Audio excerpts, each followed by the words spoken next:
Je pense que le plus difficile est passé. Parce que tout ce que j'ai vécu durant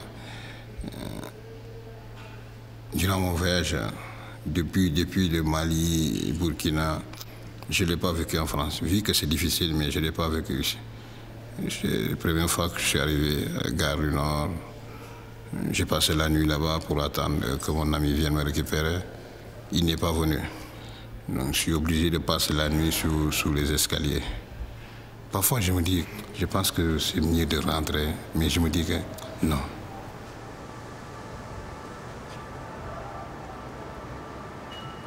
En fait, l'histoire des Gare Saint-Lazare, c'était le moment où je me suis retrouvée à la rue.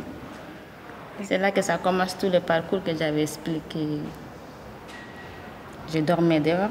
J'ai déjà dormi dehors beaucoup de fois. Il y avait un endroit, c'est à Nanterre ou c'est à Colombe, je ne sais plus, on appelle là-bas Chapsa.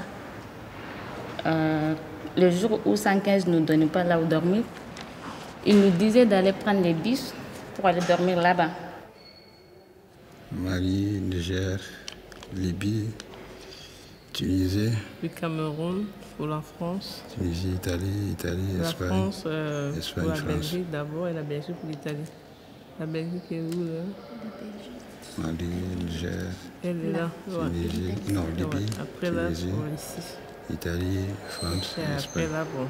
Je suis Cameroun pour la France. Tunisie, Italie, La Espagne. France pour la Espagne, Belgique d'abord et la Belgique pour l'Italie. Sauf que moi, je vois mon pays de départ, Mali, Niger.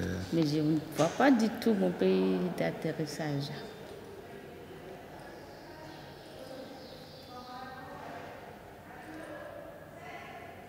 Je suis originaire du Burkina Faso. Je suis partie de mon pays en 2011 parce que j'ai rencontré mon conjoint. On s'est mariés et on est venus ensemble. D'abord, on est arrivé en Bretagne parce que lui, il est breton. On a vécu ensemble, mais malheureusement, ça n'a pas bien marché et on s'est séparés. Moi, je me suis retrouvée en structure d'accueil et comme je voulais plus, comme c'était ma seule famille et que sa maman était décédée entre-temps aussi, donc je n'avais plus rien, je ne voulais plus rester en Bretagne. Surtout que je connaissais une dame de mon pays qui est à Paris et j'ai voulu la rejoindre parce que j'étais nouvelle et je ne connaissais pas trop le pays. C'est comme ça que je suis arrivée à Paris. Et elle m'a aidée, on a fait des dossiers, on a appelé le 115 et de foyer en foyer, je suis arrivée là, à l'Armée du Salut.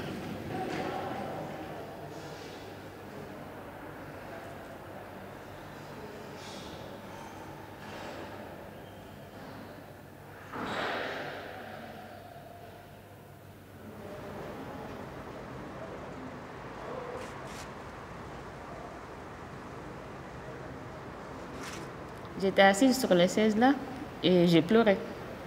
Parce que je ne savais pas comment faire à ce jour-là. Je n'avais pas mangé, ça fait des jours. Après, il y a un monsieur qui est venu à côté de moi. Il m'a regardé, il m'a demandé, tu pleurais? Je l'ai regardé, mais j'ai dit, non, je ne pleure pas. Après, il est parti, il est venu, il a dit, tu es sûr que tu ne pleures pas? J'ai dit non.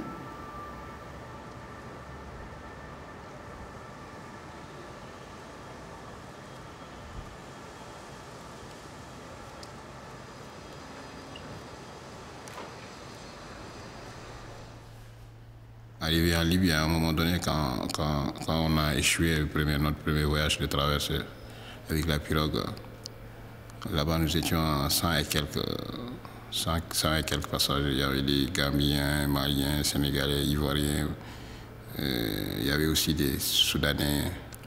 Il y avait une forte pluie. Et là, on a eu un secours des pêcheurs tunisiens qui nous ont emmenés en Tunisie. Donc mon arrivée, déjà avant d'arriver à l'arrivée, il y a d'abord un départ. Le départ n'a pas été facile. Et l'arrivée aussi a été un peu perturbée, n'était pas gaie, parce que j'avais laissé des enfants, mes enfants en Afrique. je pleurais. Je pleurais. C'était pas facile. Le voyage était cool, mais dans le vol, je n'ai pas fermé les yeux, même pas pour une minute. Je réfléchissais toujours. Qu'est-ce qui va se passer après moi? Qu'est-ce qui va se passer devant moi? Qu'est-ce que je vais trouver et tout? Ouais, il y avait beaucoup d'idées. Et quand je suis arrivée à l'aéroport, quand même, j'ai dit, ok, je suis arrivée. Il fallait quand même, parce que mes siens n'étaient pas au courant que je voyageais. Mon papa n'était pas au courant.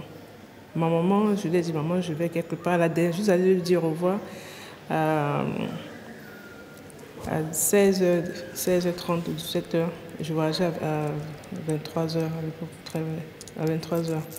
Elle m'a dit, tu vas où? Je lui ai dit, maman, je vais quelque part, je te dirai quand elle sera arrivée.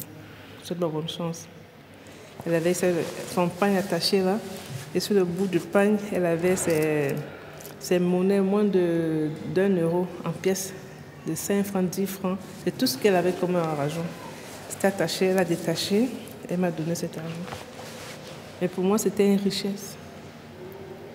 J'ai gardé cet argent, malheureusement, avec les déplacements que je faisais, ça m'a été volé.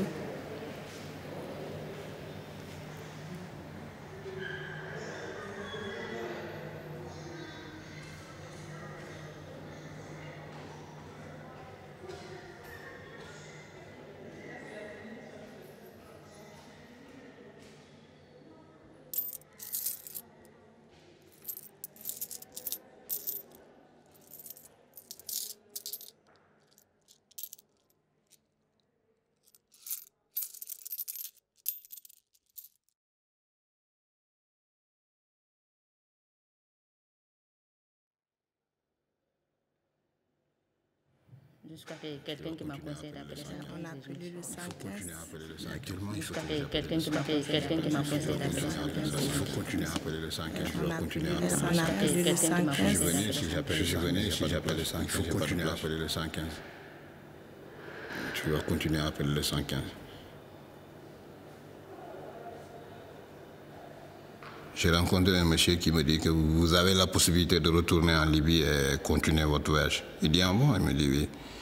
Il dit, mais il faut que vous me payiez 300 dinars ou 200 dinars. Je peux vous faire traverser. Je suis resté là-bas, j'ai travaillé un peu encore. J'ai gagné de l'argent et je lui ai payé. On a quitté vers 2 h du matin la nuit. On est arrivé à 6 h du matin, 7 h du matin en Libye. Parce qu'il faut traverser à pied. Il faut marcher 30 km, 20 à 30 km la nuit. On l'a fait, c'était difficile d'arriver là-bas. C'est là-bas que j'ai même senti les pieds. J'avais tellement mal. Je suis resté 2 jours en Libye. 3e jour, on a traversé.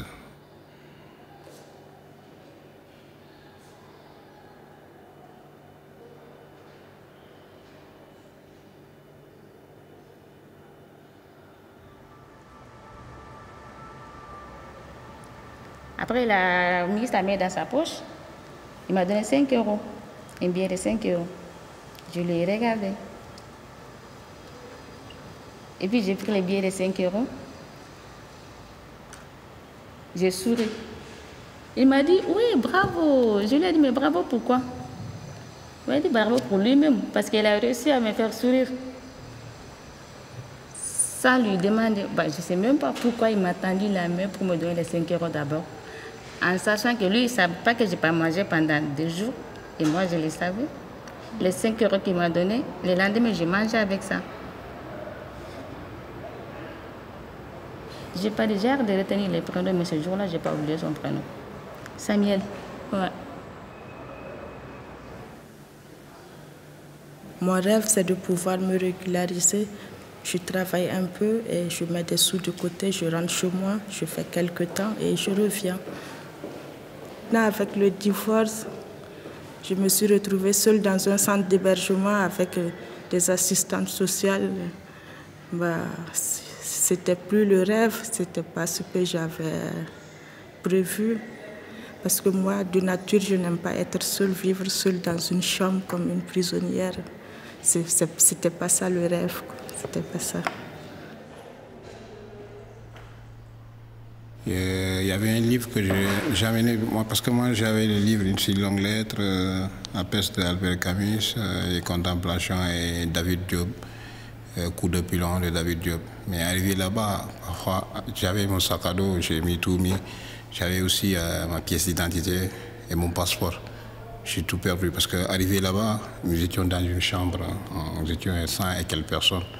On attendait pour la traverser. On attendait et une nuit, ils sont venus nous récupérer. C'est là-bas que j'ai perdu les livres parce que je lisais quand ils sont venus pour nous récupérer, je l'avais sur moi. Parce que comme la pirogue c'était pas une pirogue c'est pas en bois, c'est des pirogues qu'on gonfle, c'est des bâches. Si tu as quelque chose, même le pantalon, tu n'as pas le droit de porter à la ceinture. Dans l'océan, ils disent qu'il y a autre chose, il y a une autre réalité. Parce que les djinns, dans l'océan, ils ne veulent pas ça. Ils ne veulent pas que tu voyages avec des gris-gris ou bien des bagues comme ça. J'ai enlevé les ceintures, ils regardent les chaussures, si tu n'as pas de gris, ils regardent si tu n'as pas de gris-gris, tout ça. Ils enlèvent tout. C'est là-bas qu'ils ont pris le bague.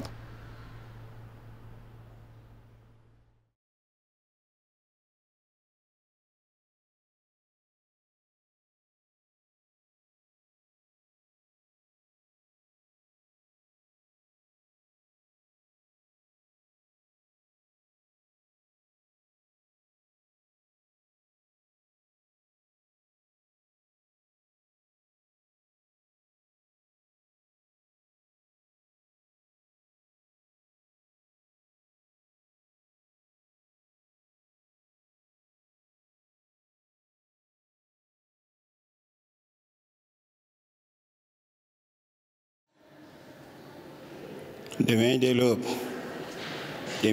à l'heure où blanchit la campagne, je partirai. Vois-tu, je sais que tu m'attends. J'irai par la forêt, j'irai par la montagne. Je ne puis demeurer loin de toi plus longtemps. Je marcherai les yeux fixés sur mes pensées, sans rien voir au dehors, sans entendre aucun bruit. Seul l'inconnu. Les deux courbés, les mains croisées. Triste est le jour pour moi, sera comme la nuit. Je ne regarderai ni l'or du soir qui tombe, ni les voiles au loin descendant vers Harfleur. Et quand j'arriverai, je mettrai sur ta tombe un bouquet de houverts et de bruyères en fleurs.